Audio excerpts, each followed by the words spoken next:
Hi, I'm Joe Firestone, your host, and this is Progressive Short Takes.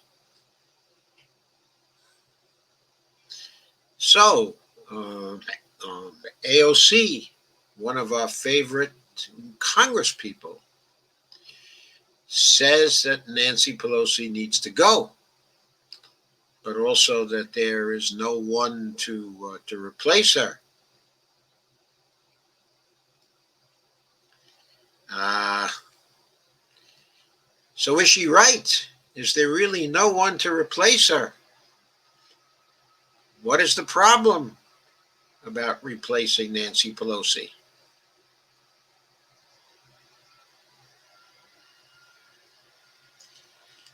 Is that true? Is it really true that there's no one to replace Nancy Pelosi? I'm afraid I don't think that's true.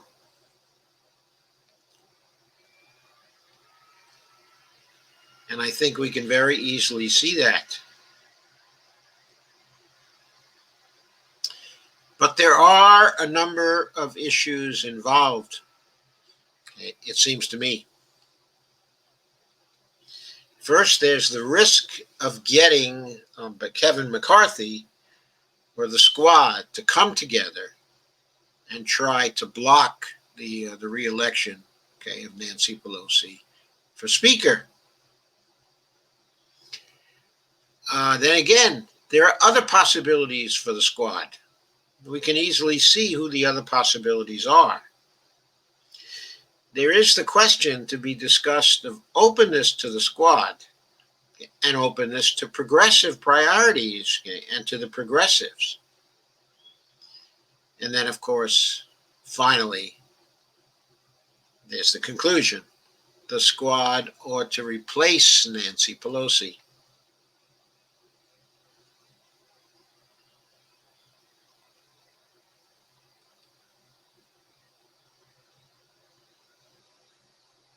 So what about the risk of getting Kevin McCarthy instead, of Nancy Pelosi? Well, that's really a very simple issue to handle or to consider.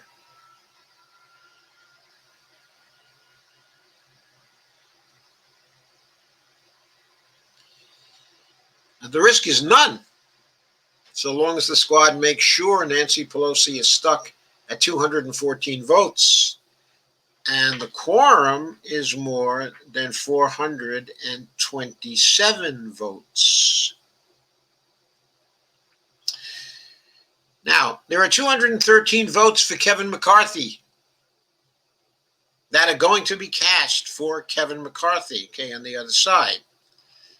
If Nancy Pelosi gets 214 votes, that totals 427 votes. But it's possible for other people to be voting present, to be part of the quorum. If there's even one who votes present, there would be 428 votes in the quorum.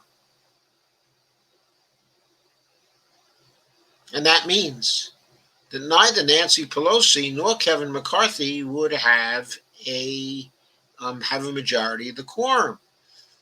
So neither one would be Speaker. If 8 squad members, and I think now there are 8 squad members, including Cori Bush and Jamal Bowman and Marie Newman and Mondaire Jones, if all 8 of them were to be voting present,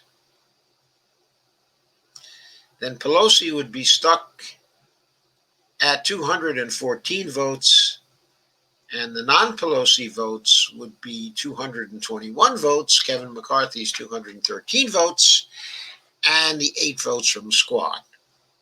So with 8 votes, the squad can ensure through planning that this happens on every ballot for Speaker until Pelosi decides she's had enough and drops out of consideration. When she does this, others can step forward who now will no longer be offending Pelosi out of fear.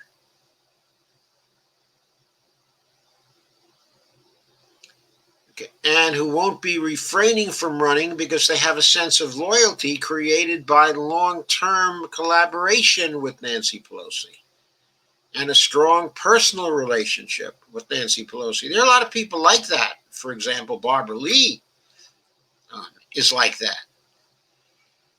And some of the other people we're going to name very shortly, okay, are also like that.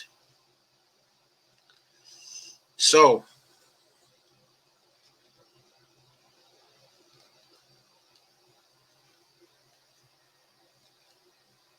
let's take a look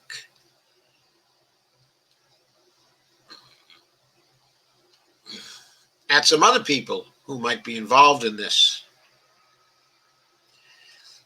First of all, we have to look at criteria.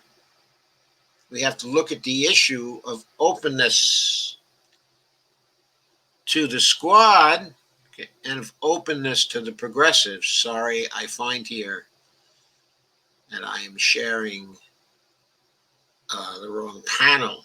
So let me make sure that I'm sharing the right one at this point.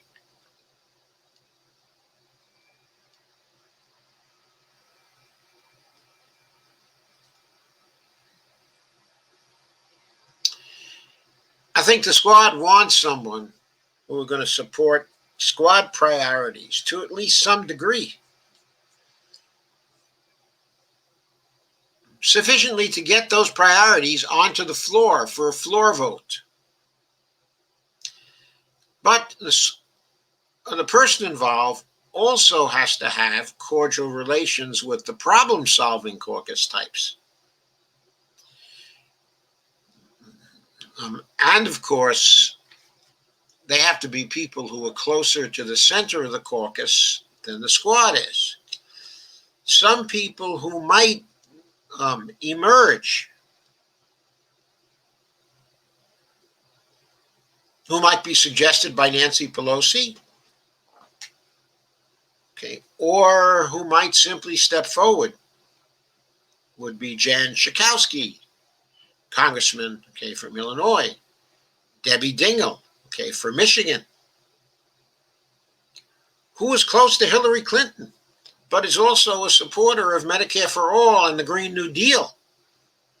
In fact, she was the key person in writing the Green New Deal,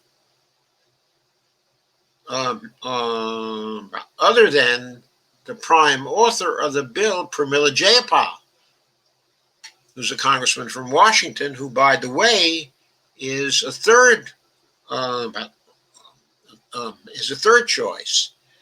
Now Jayapal is very, very sharp and would be a very effective speaker. But she's unlikely to succeed because she's close to being as far left as the squad. So she's unlikely to get the consent, the support of everybody in the caucus. And of course, she would have to get 218 votes in the caucus. No Republican's going to vote for her. So she needs the 218 too. She's unlikely to get that. But Jan Schakowsky, but Debbie Dingle, I don't know. I think that Debbie Dingle was one of the members being featured by the Problem Solvers Caucus. And of course, she's also highly progressive. So it's interesting. She seems to span both worlds, okay, in that case. Maybe she'd be acceptable to the Problem Solvers. I don't know. But next is actually Barbara Lee, who's kind of a darling of the foreign policy left because she voted against the Iraq War. She was the lone congressperson to vote against the Iraq War. That was an act of courage for which she is celebrated. She is celebrated today in 2020. But Barbara Lee is personally close to Nancy Pelosi and has been personally close for years. If Nancy Pelosi should withdraw because she can't get to 218 votes, she might be willing to turn to Barbara Lee simply on a personal basis. Or maybe Barbara Lee could go to her and ask her to give her a chance. Now, it's true Nancy Pelosi would probably favor Hakeem Jeffries and want him to run as her successor. Hakeem Jeffries, however, would be totally unacceptable to the squad. He would not succeed either. If Nancy Pelosi knows that beforehand, and if she has hung in herself for 5 ballots, she's unlikely to put up Hakeem Jeffries and have another series of ballots where he is frustrated. So I'm not even considering him as a possibility. Next we have, though, Karen Bass, who's another congressman from California. And Karen Bass was mentioned as a possible vice presidential pick because she's a progressive, highly progressive, and very personable. Lots of people like her.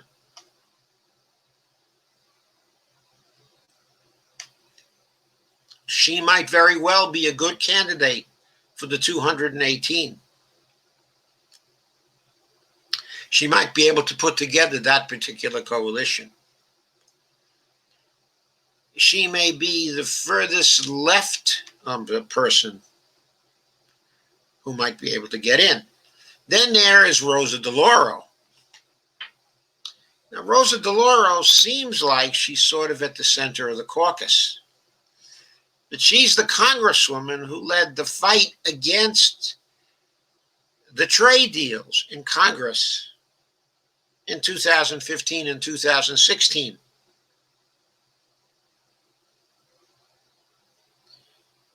So when it comes to trade, she is certainly progressive. She's not so progressive when it comes to other issues, but she's going to be very strong on the climate. She's probably going to hang back when it comes to Medicare for All. Then there's the person who's reputed to be the smartest person in the Congress, Lloyd Doggett, who's a Democrat from Texas. He's a Green New Deal supporter. He's a Medicare for All supporter. I think he's considered to be the smartest person in Congress because he was a professional physicist before he ran for Congress. Then there's Jackie Speier. Jackie Speier is known as very strong on feminist issues.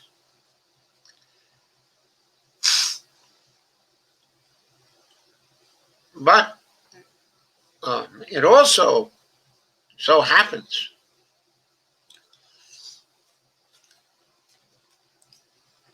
that she is personally popular with people in the caucus. She's a Medicare for All co-sponsor. She's a Green New Deal co-sponsor. She's very personable. She can probably pull people together. She's a name not many people are considering. I think she'd be acceptable to the squad. I think Lloyd Doggett would probably be acceptable to the squad. I think Rosa DeLauro would probably be acceptable to the squad.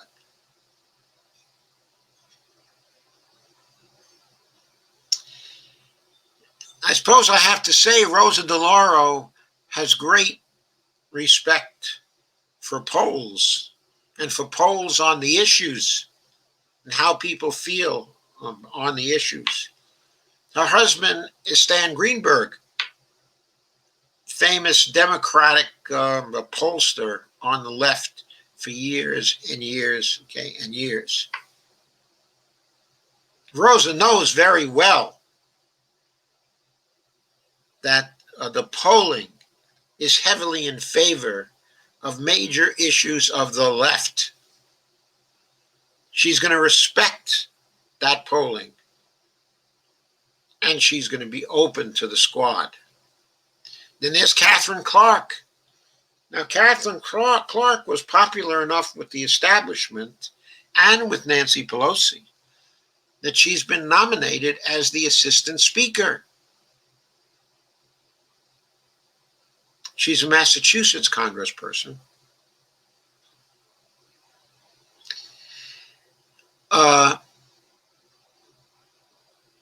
She's actually fairly progressive, but she's not aggressive about it. Co-sponsor of the Green New Deal, co-sponsor of the Medicare for All bill.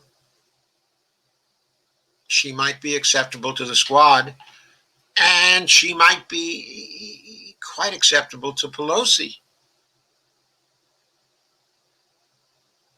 Then there is Congressman Blumenauer.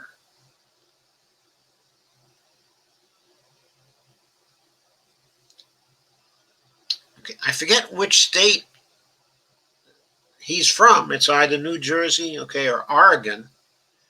I think, okay, it's Oregon. He's a Green New Deal co-sponsor. He's a Medicare for All co-sponsor. Then there is Peter Welch, the Vermont congressman. He's for Medicare for All, not surprisingly. Close friend of Bernie Sanders. And he's a Green New Deal co-sponsor too. And then there is Peter DeFazio. And I forget if he's from Washington or from Oregon. I believe he's from Oregon too.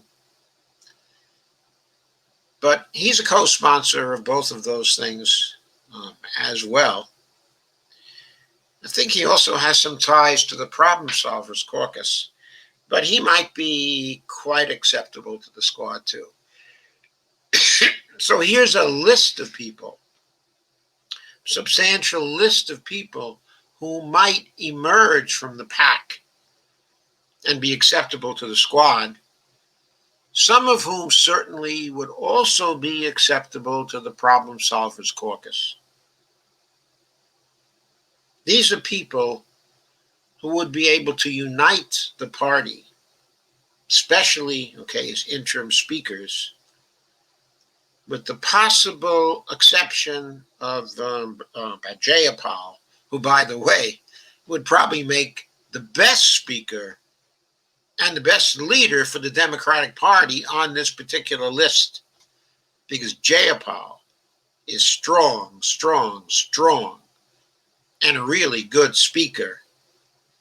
And by the way, she's about to become the sole chair of the Congressional Progressive Caucus, which will be a revamped caucus, a smaller caucus. It'll be a bolder caucus. It'll be, I think, a far more effective caucus.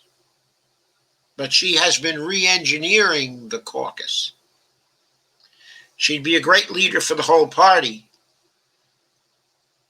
but I think she'd be totally unacceptable to the right of the party. Only 5 members of the right would be needed to block her. They might have those 5 members, but maybe they don't. I don't know. The right lost a lot of strength, okay, in the last election.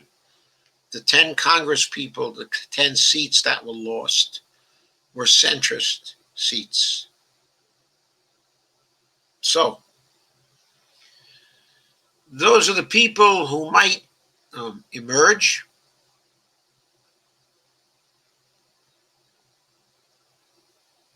So no, it's not true that there's no alternative to Nancy Pelosi right now. I think most of those people would be an improvement on Pelosi. If you're looking at a transitional speaker, figuring some more people will be ready in 2 years or 4 years, some very impressive people, such as really impressive members of the squad themselves, then you might be looking for a transition speaker. But for now,